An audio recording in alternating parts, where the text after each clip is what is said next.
दरअसल जैन समाज की मांग है कि श्री सम्मेत शिखर को धार्मिक स्थल ही रहने दिया जाए। इसके पर्यटन इसको स्थल बनने से इसकी धार्मिक स्थान की पवित्रता भंग हो जाएगी। इसे झारखंड सरकार की ओर से तीर्थ स्थल घोषित करने के फैसले के खिलाफ देश भर में शांतिपूर्ण विरोध प्रदर्शन हुए थे, जो पर्यटक स्थल इसको बनाया गया। 3 जनवरी को सम्मेत शिखर जी की रक्षा के लिए अन्न जल त्याग कर अनशन पर बैठे दिगंबर जैन मुनि सुगे के सागर महाराज के निधन की बात ये मामला और गर्मा गया था। आपको सबसे पहले बताते हैं कि आखिर जैन धर्म के लिए ये तीर्थ स्थल कितनी अहमियत रखता है और ये कितना भव्य है। जैन धर्म के लिए सम्मेत शिखर सर्वोच्च तीर्थ स्थल है। सम्मेत शिखर जी पर जैन धर्म के 24 में से 20 तीर्थंकरों ने देह त्याग कर मोक्ष प्राप्त किया था। यहीं पर 23वें तीर्थंकर भगवान पार्श्वनाथ ने भी निर्वाण प्राप्त किया था। इस पहाड़ी का नाम भी जैन धर्म के 23वें तीर्थंकर पारसनाथ के नाम पर है। पारसनाथ पहाड़ी की तराई में मधुमद नाम का कस्बा बसा हुआ है। पवित्र पर्वत के शिखर तक श्रद्धालु पैदल या डोली से जाते हैं। जंगलों और पहाड़ों के दुर्गम रास्तों से गुजरते हुए 9 किलोमीटर की यात्रा तय करके शिखर पर पहुंचते हैं। इन स्थलों के दर्शन के बाद वापस मधुबन आने के लिए 9 किलोमीटर चलना पड़ता है।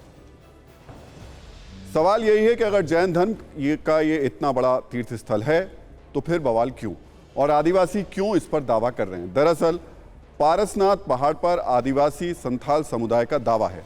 आदिवासियों का यहाँ सदियों से पूजा करने का दावा है। हर साल आषाढ़ी पूजा में सफ़ेद मुर्गे की यहाँ पर वो बलि देते हैं।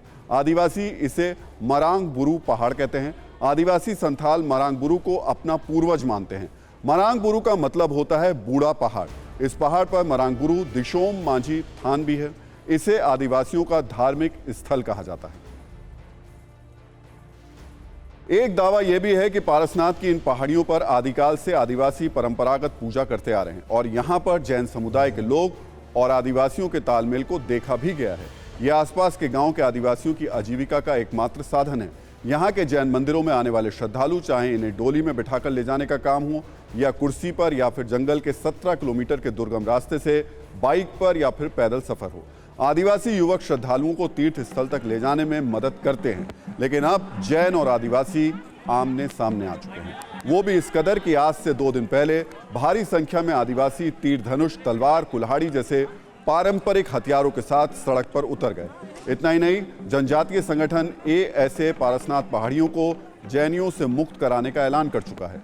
17 जनवरी को 5 राज्यों में विरोध प्रदर्शन करने की चेतावनी भी दे चुका है और भी उग्र आंदोलन करने की धमकी दे चुका है। ऐसे में सवाल है, क्या तीर्थ स्थल पर अब सियासत हो रही है? इस राज्य में कुछ लोग विवाद पैदा करते हैं और हम लोग विवाद समाप्त करते हैं। हम लोग ये झारखंड भगवान बिरसा मुंडा का झारखंड, सिद्धू कान्हू का झारखंड, ये झारखंड हमारे शहीद निर्मल महतो का झारखंड, दिशोम गुरु शिबू सोरेन का झारखंड, शांति प्रेम विश्वास का झारखंड, उलगलान का झारखंड। तो यहाँ इस तरह की कुछ बातें लोग करवा रहे हैं। सीधे साधे लोग रहते हैं, सीधे साधे लोगों को अनावश्यक रूप से विवाद में लाया जाता है।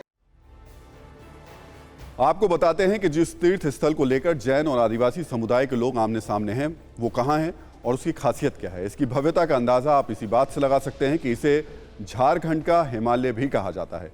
ये झारखंड में गिरिडीह जिले में स्थित एक पहाड़ पर है। इस पहाड़ को पार्श्वनाथ पर्वत कहा जाता है। देश विदेश से श्रद्धालुओं का, सैलानियों का यहाँ पर तांता लगा रहता है। फागुन महोत्सव में यात्रियों की भीड़ देखते ही बनती है। यहाँ मंदिर और धर्मशालाओं में की गई आकर्षक नक्काशी भी लोगों के देखने की जगह है।